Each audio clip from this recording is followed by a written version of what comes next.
All right, guys, we are live with the real Jeff Evans coming to us from Melbourne, Florida, not Melbourne, Australia. That exactly. Important to make that distinction. And I'll just introduce him as possibly the strongest games athlete in CrossFit history. Possibly. Would you take that title, or would you say there's anyone you know that's stronger than you? If you're looking at clean and jerk and snatch, I would say yeah. What about front squats, deadlifts, all the big five, I guess? Yeah, I might have the front squat, but back squat and deadlift might be Sam Dancer. Yeah, that's my buddy. Yeah. Strength. Imagine you two on a team, man. That would be Yeah. scary. What's funny, quick story. When I played college football at Southern Illinois, he played at Western, and we didn't back then. And we started working for Invictus back in the day, and come to find out we were playing against each other. There you go. Yeah. That's funny. So you played 4 years college ball? Yep. Yeah. Southern Illinois on full scholarship. I'm originally from Fort Myers, Florida. A lot of people don't know. I ran track like all of middle school and high school, and I played freshman football, JV, missed my junior year, dislocated my shoulder when I was playing varsity at safety, which I love playing that more than receiver. I switched over and ended up getting a full ride. I was the best receiver in the area that year. That's pretty big in the state of Florida. Yeah, just running past people. Awesome. Yeah, I would not have wanted to cover you. I was a little corner and safety, and played 1 year of college ball, but Wagner College in Staten Island, small school. But I think I was not going to make it. So those who can do, and those who cannot teach. Right. So I was like, I'm gonna learn to help other people. Exactly. So anyway, let's talk about what's going on in the world of the real Jeff Evans. Anyone following him on social media can see him snatching and jerking well over 300 pounds every day, right? Just about every day. Yeah, I try to keep it every day until my back falls apart. So I did want to ask you real quick about that. Is it? I don't know if I saw or I missed. If you're following a specific program, is that like 80% for you every day? You're just trying to kind of grease the groove?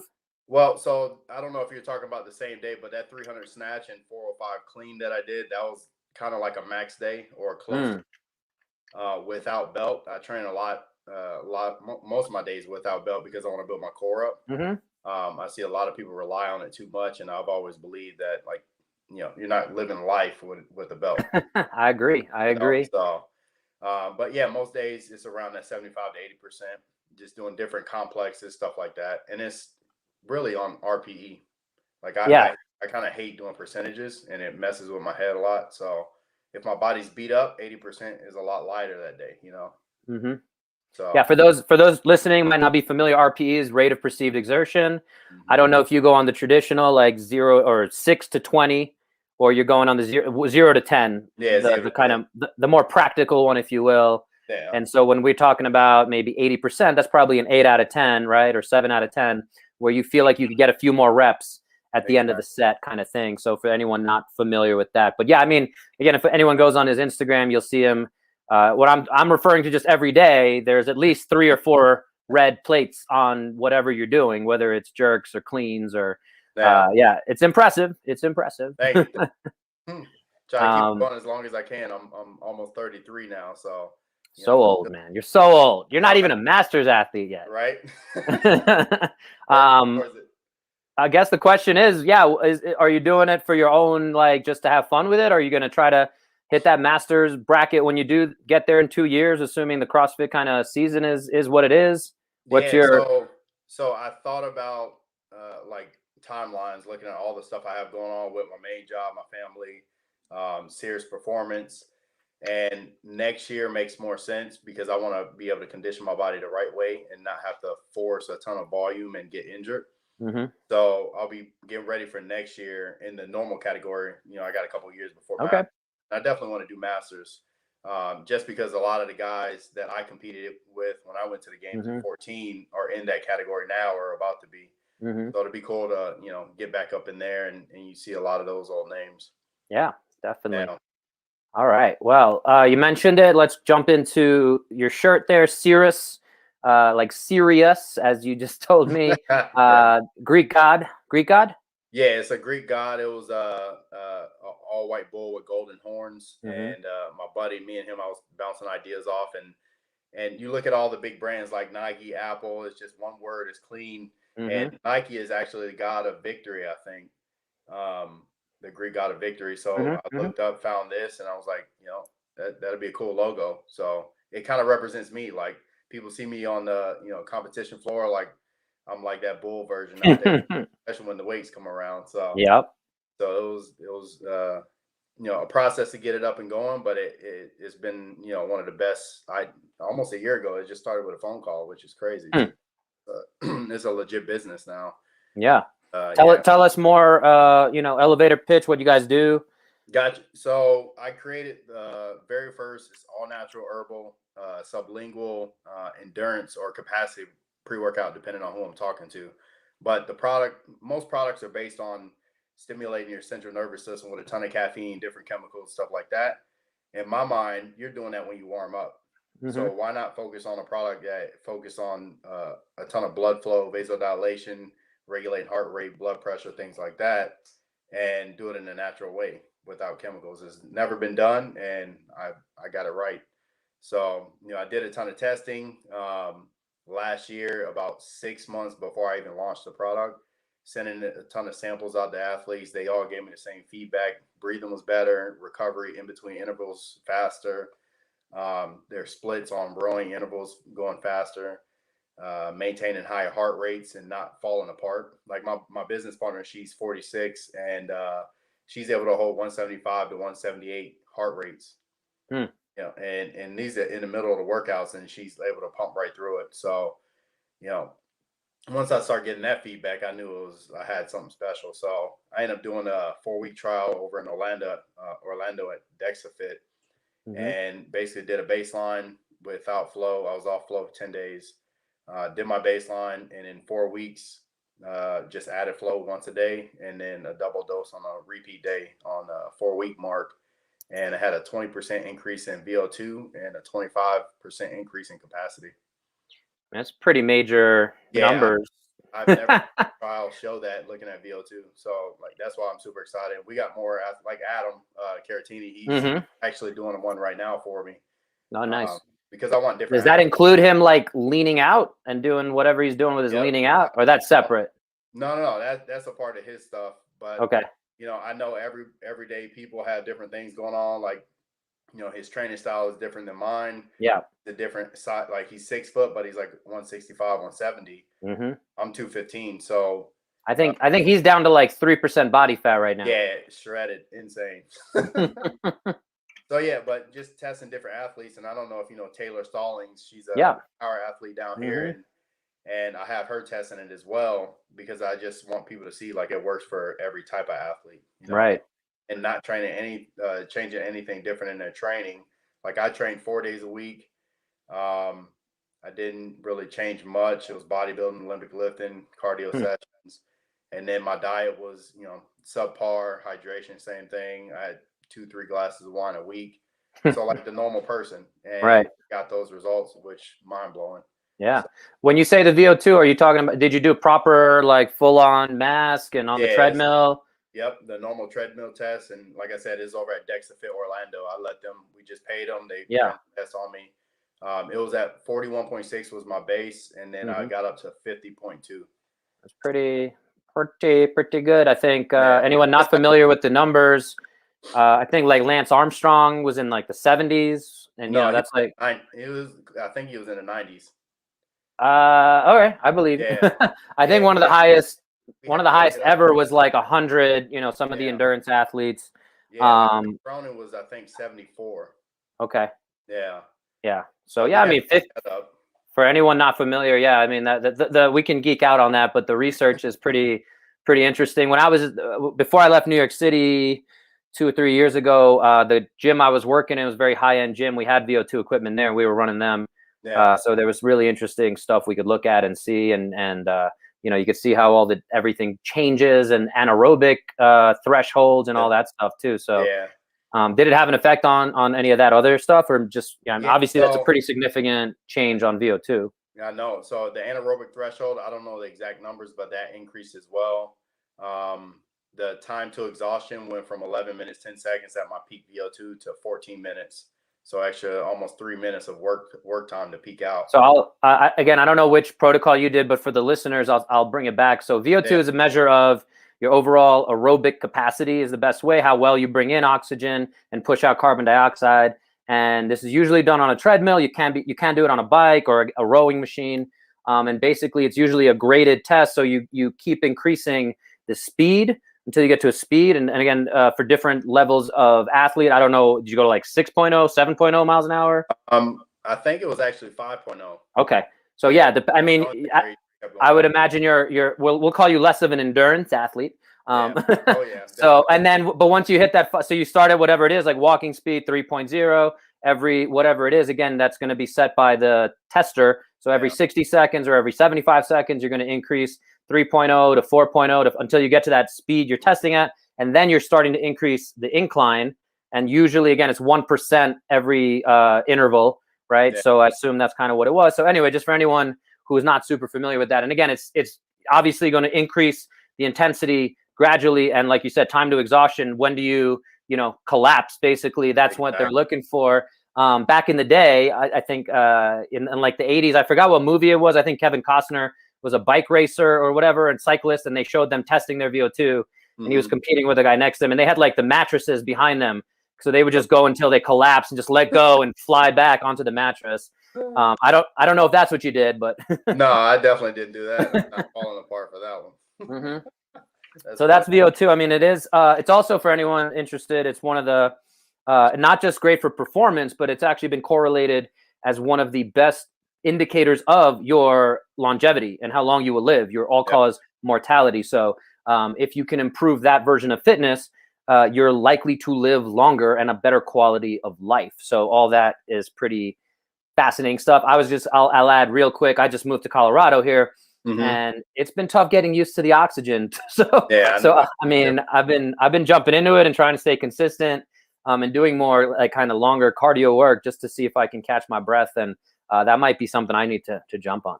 Yeah, definitely. To your point about the longevity. So when I was researching all the ingredients, the big one, like our secret ingredient, is called Arjuna. It's a tree bark, and they have tons of studies on like heart failure, angina, all these different heart muscle strengthening, like all these different trials showing positive outcomes just by taking this product, natural ingredients. So that was a key player. And then I saw a ton of VO2 data on it mixed with ashwagandha, which we have there. So it just made sense. Like, find the best ingredients, put them all together, and test it out, and it ended up working. So at this point, you have a proprietary blend, right? Is that what we would call it? Yeah. And have you played around with it at all, or you just kind of found the one you like? No, I've been through like 8 or 9 different. Okay. We're almost done with the current inventory we have, and we have guarana and yohimbe in it, which is small amounts, and we've been testing without those, and we actually have to place our order this week for another 600 bottles. Wow. And we're taking those 2 out, so we just have 5 ingredients, and it's more of the good stuff. So Flow is the product under the brand. The company is Cirrus, and Flow is the product. I just want to be clear on that. Okay. Yeah. And what else was I going to ask you about all that? Beta alanine, is that something? It doesn't go in there because again, so we have it's Arjuna, beetroot, ashwagandha, rhodiola, and cayenne pepper. Okay. Is the cayenne then, because cayenne needs black pepper to absorb? Is it kind of works out? I think you're thinking of turmeric. Turmeric. I'm sorry. That's right. Yeah. So like cayenne is a good warming agent. It helps with body temp, and it also helps with like pain reduction. And a little bit of circulation. So that's why I added that. So it's kind of like you taste it a little bit when you take it sublingual, but it's not anything that's, catch you on fire type thing. Yeah. And again, that's used in a lot of Indian cooking, like the country of India, where Adam spent a good amount of time. Adam was on a few episodes ago. For anyone who wants to go back, check out that episode.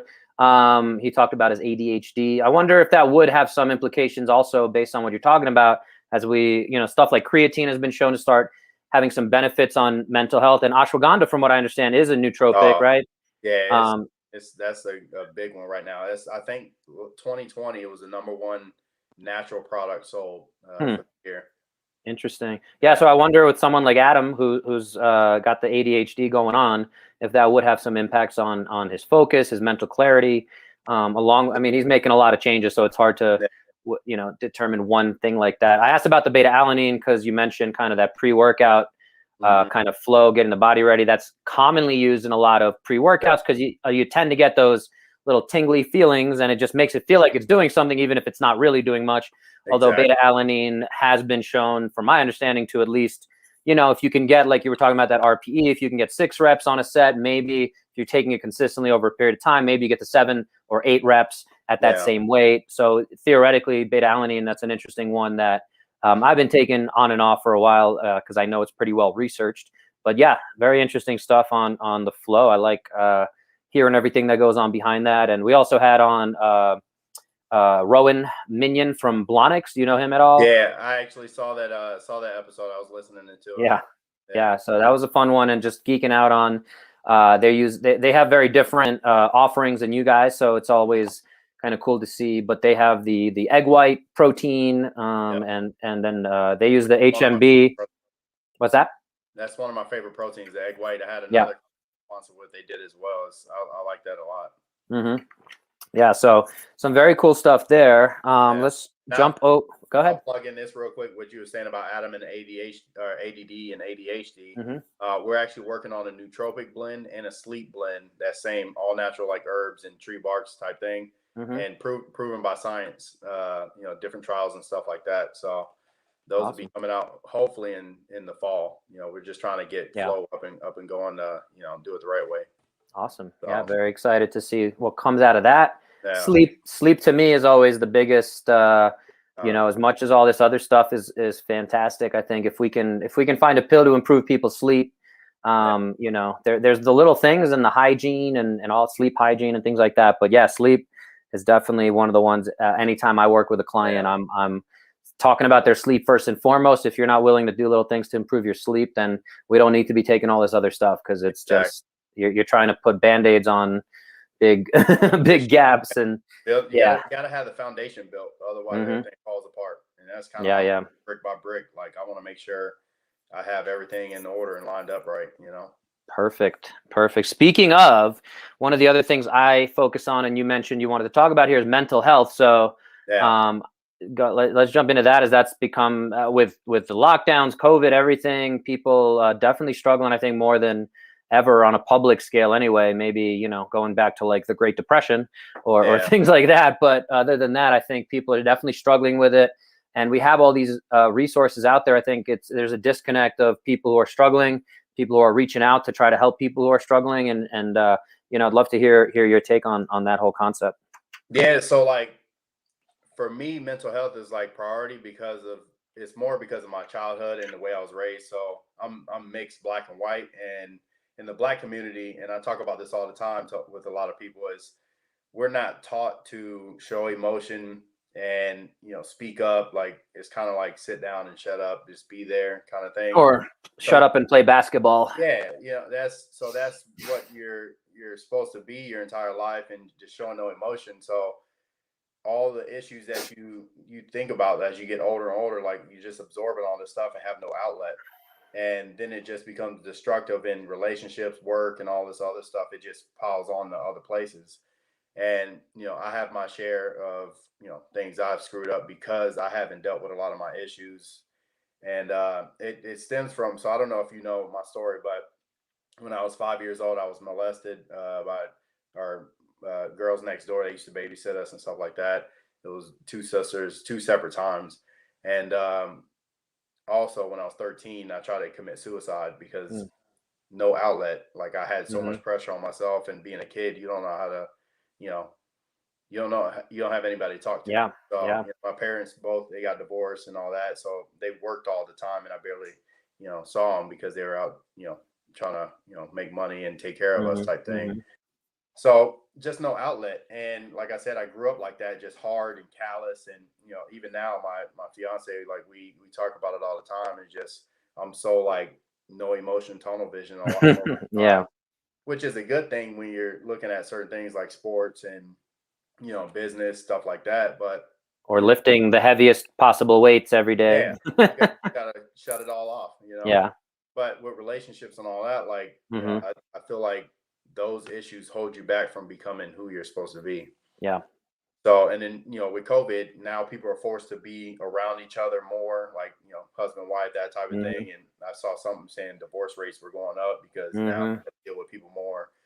Suicide rates were going up because people don't have outlet. They're so used to their systems Yeah. and being able to do this, that, and the other. And they just like basically panic and freak out because they don't know how to deal with it. Right. So I feel like, that's something. And another thing with kids, the thing about the traumas that they're dealing with, wearing the mask and all these other issues that they have to deal with now because Yeah. of, all these different protocols and whatnot. But, I just feel like that needs to be a big priority in our community as a whole to make sure people are okay after this and not like Hmm. holding on to different things. Just, it happened, but how can we move forward without bringing any baggage? Yeah. Yeah, actually, a guy I played a little bit of like it was weekend warrior pickup league back in New York City. Former NFL player though, Wade Davis. He had a talk he was promoting, and I think he put out a book called The Mask of Masculinity. I So think I heard that that. yeah, so it got some traction. I think also I don't remember if oh shoot who's School of Greatness Lewis Howes. Oh yeah, I think that's what I'm thinking of. yeah, so I think he Yeah. has either the same exact name or something like that. But Wade Davis, I mean, similar concepts, I guess. So two things I'll shout out real quick is one, I want to definitely acknowledge your story, but men's groups are a thing that most people don't know about. So there Yeah. are men's groups. I know that some folks I've talked to about some of this stuff is Dan Doty. He started, and they had men's groups all around the country. So like New York City had one, Chicago had one, Orlando area I'm sure had one.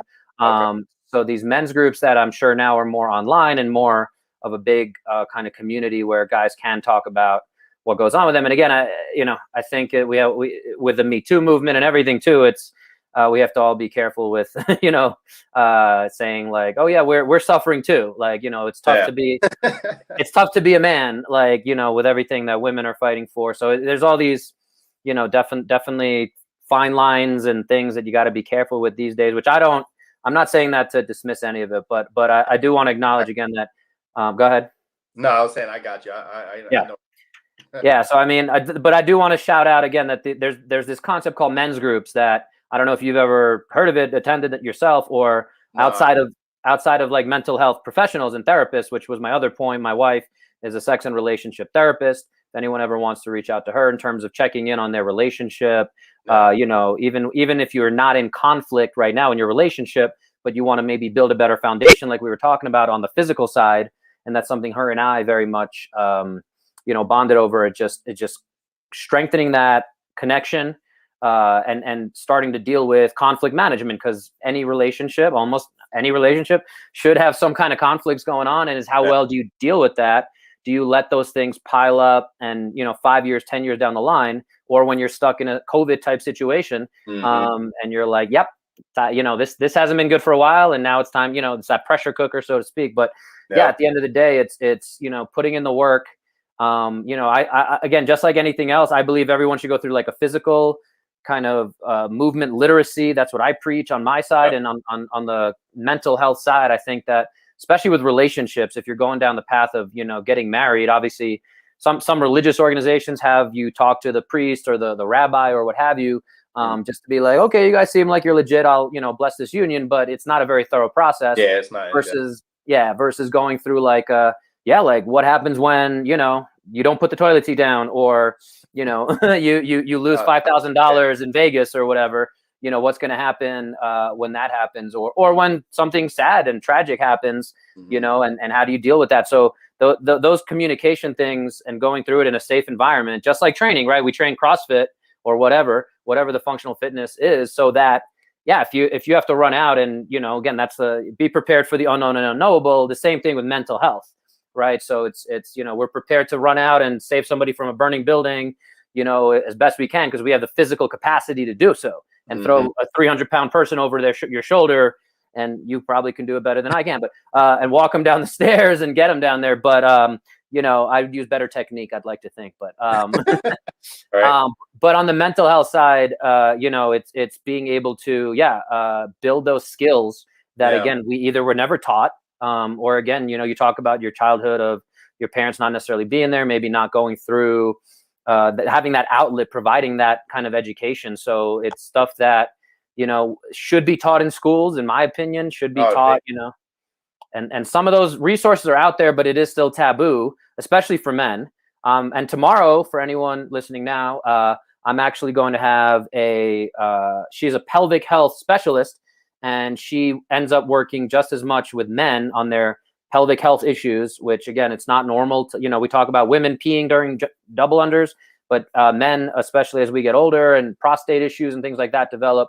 You're not there yet, masters athlete, but but yeah, I mean, as things happen, it's very common for it to happen. And so not normal for anyone listening. There's a big difference between common and normal. I always like to preach, but it's something else. Again, we're drifting on some different thoughts, but I did want to promote. No, I get you.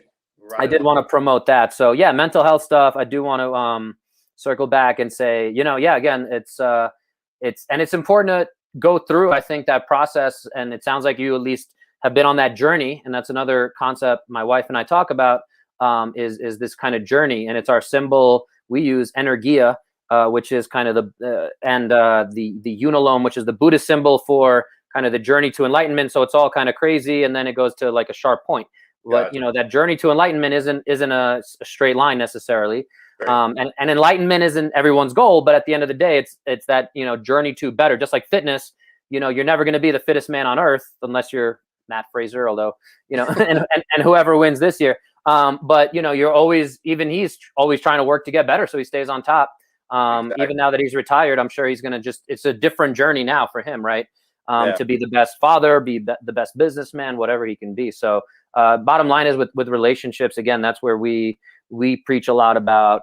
It's all a journey. So wherever you are, if you're at the lowest point right now, again, it's not too far to start, again, talking to somebody. Reach out to one of these men's groups, reach out to a mental health professional like my wife, or again, if you need referrals, I'm sure we can get you help with someone, but there's stuff out there for sure. So I'll definitely want to get in contact with her, just because like I'm always trying to get better for my fiance, and saying with her, she actually has a therapist now. She sees, I think, twice a month.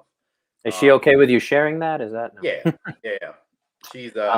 She's like almost like the opposite end of the spectrum. Like she's super emotional, and like I said, I'm like the complete opposite. Like I'm callous, almost like that military style mindset. If you it sounds a lot like our relationship too, in a lot of ways. So we're trying to find a way where we can come together, still have our individuality, exactly, and then still come together and not hold each other faults and stuff like that. But I definitely want to get in touch with her. The other thing I'll say on mental health is like I kind of went to it a little bit, but like the things you go through aren't you. Right. Like I made a post about this, like people identify with what happened to them instead of saying like that was an experience. I'm not that person. That was just an experience, how I can keep moving forward. And it took me a while, like with those experiences that I told you about, and same like when I transitioned from being a football player to a CrossFit athlete. Like before I found CrossFit, I didn't know what I was. I was just a football player. And same thing, CrossFit athlete for 6 years, 7 years. Now what am I?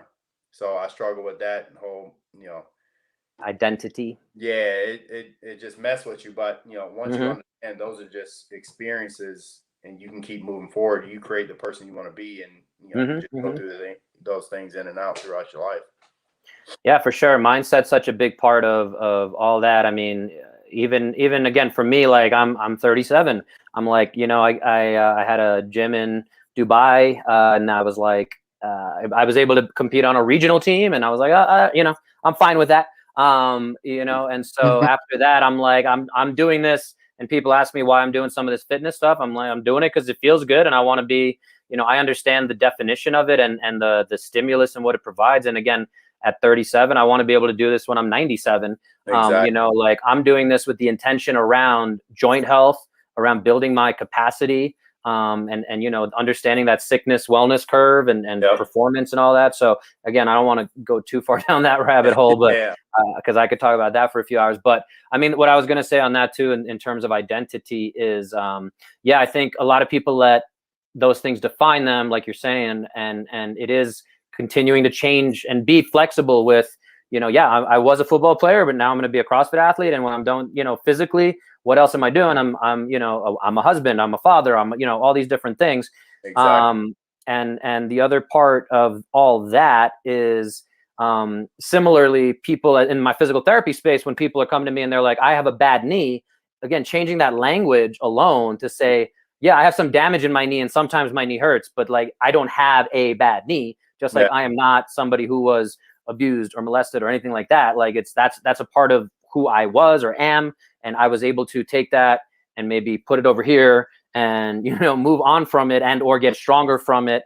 And, we can't change what happened. We can't change that the knee has some pain right now, but we can say, yeah, again, can we heal from those wounds, whether they're emotional or physical? Exactly. But it is all a journey. Yeah. Create the plans, follow through, and just keep moving. Yeah, man, I love it. And so the other part of that, I guess, is giving back. That's one of the themes you kind of mentioned. I'm sure that there's some tie-ins there again, because big time. Mm-hmm. So when I started Cirrus, and this is something I've always wanted to do because of my childhood and just seeing like this, like I'm not alone. There's so many people that have dealt with these types of things, and like I need to be the change that I want these kids to have, so they don't have to go through things like that. So like when I started Sears, from month one, we donated to Operation Underground Railroad, which is, I don't know if you're familiar, it's Tim Ballard, and he helps with child sex trafficking, rescuing the kids that are in those sex trafficking rings and stuff like that. So that was big for me. So like this is my way to get back, and it's just like Sarah's performance is just that kind of platform to excel that. So the bigger it grows, the more I'm able to donate, because it takes money to make change. Like that's just how our world is. So yeah, my personal goal for Cirrus, when we hit 10,000 bottles, we're able to donate 10 to 12,000 a month. And for me, that's huge, because like this month, it's Girls That Run. It's an organization with girls that deal with like depression and different issues like that. Last month we did Elijah Muhammad's Project Onyx. He's helping with kids in his area, just building them up as being productive citizens, and from our type of community, Black community. So he's doing his part there. Who else? We had Foster Fit, where foster kids, they I'm pretty sure his name's Justin. He basically told me his story. He came up through the foster system, and it's rough. These kids, once they hit 18, they basically get kicked out and they're on their own. And this, by me donating, like it gives them some kind of structure in the CrossFit world where they donate towards the memberships and stuff like that.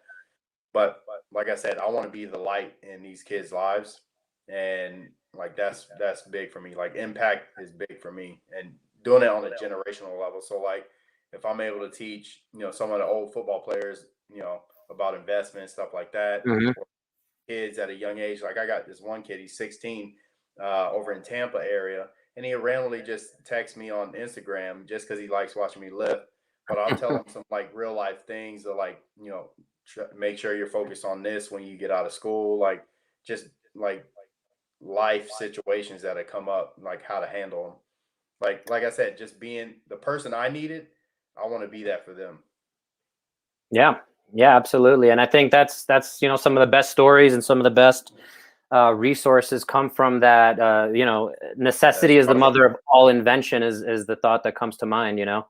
And the struggle, again, having gone through it, being able to speak to it, where again sometimes you get kind of these ivory towers, so to speak. Somebody being like, oh, academically, I can say what depression's like, but having actually gone through that, or suicide or anything like that, suicidal thoughts, can't go through suicide and still be here to talk about it.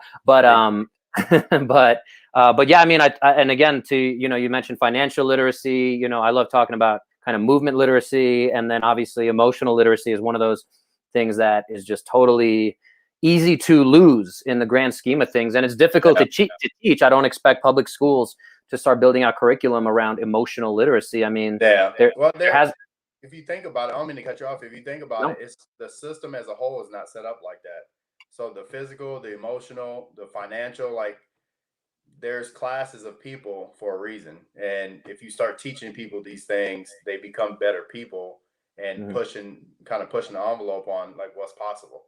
Yeah, I mean, this could take So us down a quick Republican versus Democrat conversation, but we're going to yeah, avoid that. I mean, that might get more ratings. I don't know. I'm okay without going for the clickbait, or so to that's speak. funny.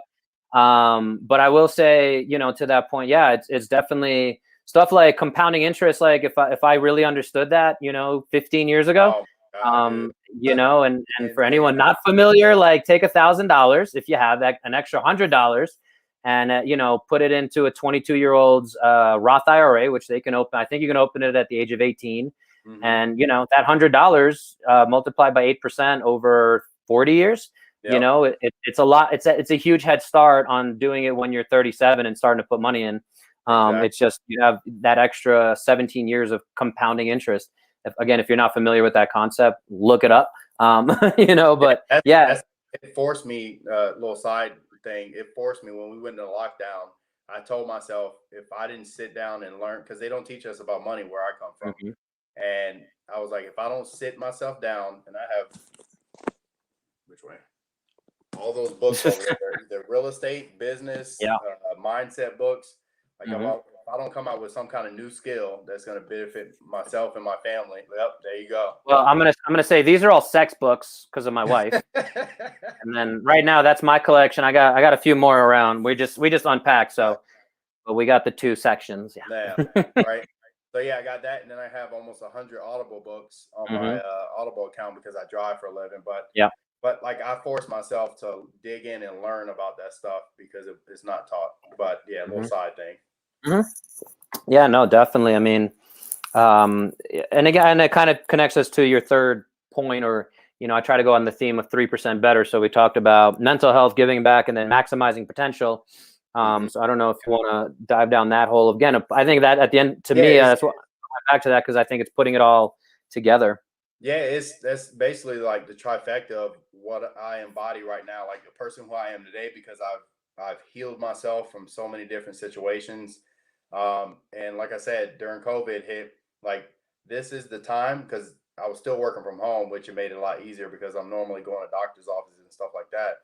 But I was like, I have 8, 10 hours a day just sitting at home where I can sit and learn and force myself to be better. And because I have a daughter now, she's a year and a half. I don't want it. So, quick backstory, just to make it make more sense. Before this farming job, I was working 3 jobs. I lost everything again after I lost my gym.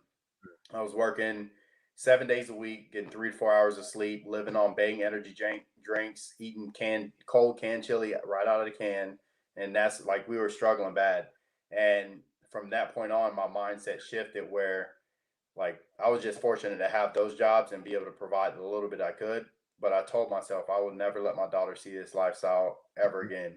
And it's because of mistakes I made in the past because of lack of knowledge. So like I said, when COVID hit, like it was nothing but reading. Like most of these real estate books are 3, 4, 500 pages. I sat down and read every one of them Mhm. because I need to understand this. So when I'm in a position to, start making some things happen, I can set her up. And then uh, all the other stuff with serious and giving back and all of that. So the better I am, like my mantra on social media, like people need me to be at 100% Mhm. because then I can provide the opportunities, whether it's financial, mindset, physical, nutrition, whatever it is, I'll be able to give them what they need to take that step to Mhm. becoming their best self.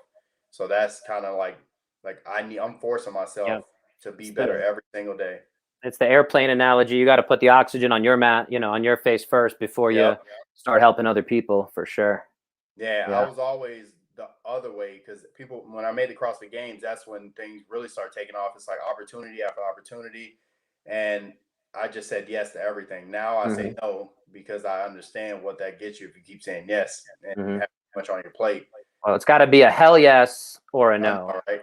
It's not. That's one that I think a lot of folks need to learn, who are in a relatively privileged position of having opportunities, but it Yeah. definitely is a next level skill of being able to say, yeah, which opportunities are going to be the best to serve me, to serve the folks I believe in, to serve my mission. Yeah. Yeah, again, I just moved out here to Boulder, and I have what I'd call a pretty good skill set around helping people also maximize their potential in a lot of ways, especially when it comes to physical health and Yep. lifestyle choices and things like that. So, meeting with some of these gym owners right now, I've literally only been here 2.5 weeks, and having some conversations around, yeah, like, what's your mission? Do our missions and values align? And which is the best opportunities, and what's going to be the best use of my time? Because again, I have my online business as well, and so I'm in that journey again of where can we best fit in, and what Yep. are those, it's going into business with anyone, having any kind of referral relationship of somebody being like, yeah, normally I work, podiatrist who works with feet, being like, go see Bo to work on your nutrition, your mindset, your stress, your sleep, like that's going to help your feet. Yeah. So And the good part about that, like, I make sure people know, like, I'm open, honest book. Like, if it doesn't work out now, that doesn't mean it's a no forever. mm-hmm, Like, I make sure, like, we're just not aligned right now, and I'm okay having that conversation. They understand, like, I want to help, but I can't. Like, right. if we get in a spot where things change, then we move forward because I do want to help everybody, but it just has to be the right sequence and the right timing on everything. Otherwise, then you just fall apart. Like the foundation's not solid. Mm-hmm, mm-hmm. So Yeah, somebody actually on the Facebook comments asked me if I want to be featured on Colorado Health Matters on Fox 31 Sunday mornings at 5 a.m. you hop on Cost. that. I'm sure there's a lot of people doing that, and he said the cost is $1,900. That's a pretty quick no for me. Probably forever. But I'm not going to revisit that. I don't think he's watching anymore. Yeah, That's I was funny. like, I don't think that 5 a.m. on a Sunday on some. I don't even know how many people watch like real TV anymore. Yeah, everything. I'm either on Netflix app, Amazon, HBO Max. Like I don't even have. We don't have cable. Streaming. Yep, that's it. That's where the best shows are. But Yes, yeah, sir. so that's the impact I want to have. Like just I need to make sure I'm maximizing my potential Mm-hmm. because the person I see at 40 is pulling so many people up the ladder because of who I like, the work I put in, the foundation I built, and the moves I made to put me in that spot. Because, like I said, going back to my childhood, all the things I experienced, people shouldn't have to experience that. So if I can pull Mm-hmm. 100 people up, 1,000 people, or whatever that number is, you think about that generational impact. So the people under them are just gonna get raised up another level. So like Mm-hmm.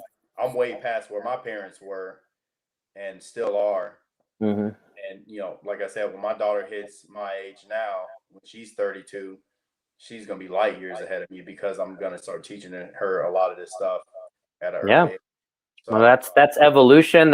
yeah, That's kind of, yeah, again, the generational wealth, if you will, or wisdom at least being passed down.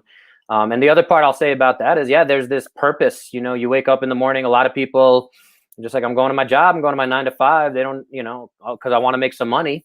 I need yeah, money to live. But yeah, to have an actual purpose to say it's for my daughter, it's for so that she has a better life, or hmm because I don't want these kids to have to struggle with the same struggles I went through, and being able to provide those tools, and it's having the ability to teach them how to deal with that. That's phenomenal that we're in these positions where we can realize that, like, kind of solidify that, yep, and make it happen. So that's amazing, man. I'm exactly. really Yeah, really happy to hear. I tell people all the time, like, wake up on purpose. Hmm. Like you have to wake up on purpose. It's not just something you just wake up, go to work, and blah blah blah, and then the day's end, you live for the weekend. Like the days are limited. Like I Yeah. watch all these top entrepreneurs, and they talk about that. Like they would trade any amount of money to go back 20, 30, 40 years, Right. and because they know time's running out. Hmm. So like you need to make sure the little bit of time, I'm 32, I might last to 60, 70, 50, whatever it is. Like every day I need to make sure like I'm maximizing myself So when I am gone, my legacy lives on. Yeah, And absolutely. not just through my family, Yeah. Yeah. And, I've seen some different takes on this, but, people talk to folks who are in hospice care and they talk to Yeah. folks on their deathbeds and, very few people. And it takes, unfortunately, some of us, having lost somebody in COVID or, that reminder of somebody close to you passing away to be like, oh yeah, like life is short. So, I mean, that's a very important thing. I don't know if you can actually see, I have to do the right angle here. There's I'll move the camera actually. So this is actually a friend that we lost during COVID. We put a little thing on there for her, and we have it. In the beginning, it was kind of flashing on my face. I think the light's different now, but yeah, it's always that reminder. Whether we, hopefully we don't need to constantly, if you're at a funeral or get that news that so and so. Yeah, we just had a high school football guy, buddy of mine he was 2 years older than us, and we people just lost track of him, and nobody even knew he committed suicide for 2 years. Wow. And it took one of my years guys Googling him and found the story. And the only reason it was even as big of a story as it was, I don't even know if it would have made the headlines, was because he had a relative, it was like a stepbrother, who was a pretty famous DJ in London, and like he tried to kind of capitalize on it. And the teammate's mother basically pushed back on him, and it became a story. Gotcha. So, and that's the only reason, because my buddy happened to think of him and Google him that day, like, hey, whatever happened to Strayon? And unfortunately found out that, yeah, 2 years ago, where we all kind of lost track of him, did kill himself. And a lot of folks knew he was struggling, but yeah, like we were talking about in the beginning, it's difficult to know where, we can make those connections and reach out to somebody who might need help. And what we ended up doing because of that was, we got everyone in that kind of circle connected again, and we basically have a monthly Brooklyn Tech where I went to high school, Brooklyn Tech football Zoom meeting now, and we're all just kind of shooting the shit for a little while, and whoever wants to come on and talk, you just have a little bit of that connection, and that most folks are have kids, they're that we're mostly in between like 36 and 41 or whatever, and so, being one of the only guys on there without kids and still have all my hair, feels pretty good. But, I do the same thing where like I have groups of, like, I created a financial literacy group for a lot of players in college, because most of them don't understand this stuff. Once a week. I don't know if you know Jesse Itzler. He's one of my favorite guys. He talks about the Miracle Minute, I think it's called. And basically every day he texts 3 people just to check in, like just to make sure, hey, how you doing? That's it, in and out kind of thing. Yeah. And I try to do that every week, like just because I know everybody's going through their grind and hustle and trying to get more and better and all that.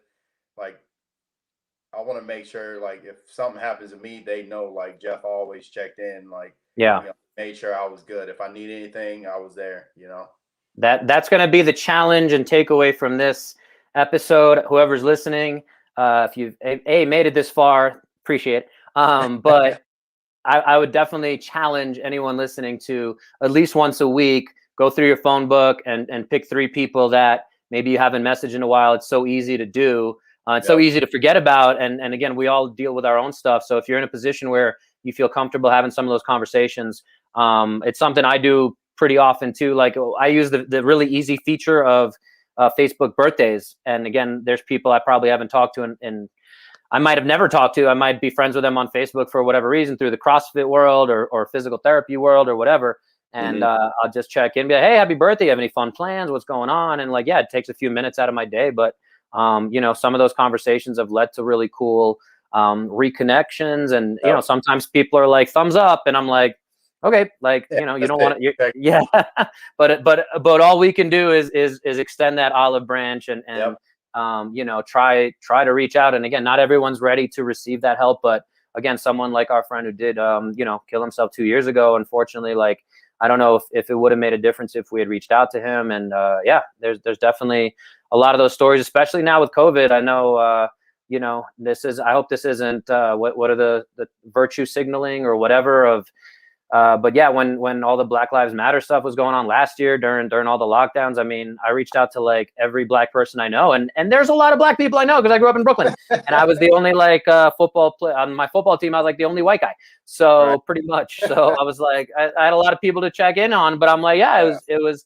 and you know, and it was that same thing of like, I wasn't trying to be like, what can I do as a white person to help you? Because that again, I think becomes more. Understand. Yeah, and you know, everyone's talking about becoming an anti-racist and all. Oh, there's the reflection, by the way, if anyone's watching. But yeah, I mean, it really is just, you know, we have this awesome technology that, you know, people started getting scared of it too with lockdown, with the social network, and they're all spying on us. And again, however, you as an individual, those insane, all these conspiracy theories, whether they're true or not, right? That consume millions of people. Instead of, like I was saying, like I took the time and said, look, like I'm forcing myself to come out with a better skill. And that translated, you know, we can talk more about the investment stuff, but that translated like literally I doubled my money since September. So congrats, man. Congrats. New skill. So I mean, is it all in Dogecoin or Bitcoin or GameStop or Ethereum? I've been like, I keep seeing it, man. It's thrown all over. I'm still avoiding it myself. I don't feel like I know enough about it, and I would want to be more confident before diving into some of that. So if anyone out there listening wants to tell us more about it, like, because or whatever, I was just listening to another podcast about Bitcoin again yesterday, but yeah, no, and again, like that's another thing we can choose. You know, I just heard this again. Like these are, I listen to a lot of stuff too and take in a lot, and I actually don't even know what podcast I was listening to, but you know, life is 20% what happens to you and 80% how you deal with it, kind of thing. So, you know, again, a lot of people, and I fell down a little bit of that rabbit hole of arguing about politics, arguing about stuff last year, and you know, it's a waste of time, to be honest. Like it is. You know, and I needed to relearn that lesson, and my wife, who's not from the States, was like, what is it? Like, why are you spending so much time and energy, like, you know, talking to people and dealing with the stuff? And like, there's a lot of crazy stuff going on, and it became, you know, silence is the same as violence or whatever. But it's like, you got to find that balance and say, like you kind of said, you know, if I can make myself better in the grand scheme of things, like, you know, getting into those arguments doesn't really solve anything. So it's, you know, if I can continue to work on my skills and read a book and learn more, and, you know, what can I do to better serve this world and better help other people? So, you know, having that purpose really does make all the difference at the end of it. If nothing else, let's take that away from today's chat. So, let's finish up there, Jeff. Tell the real Jeff Evans on Instagram, anywhere else people can find you.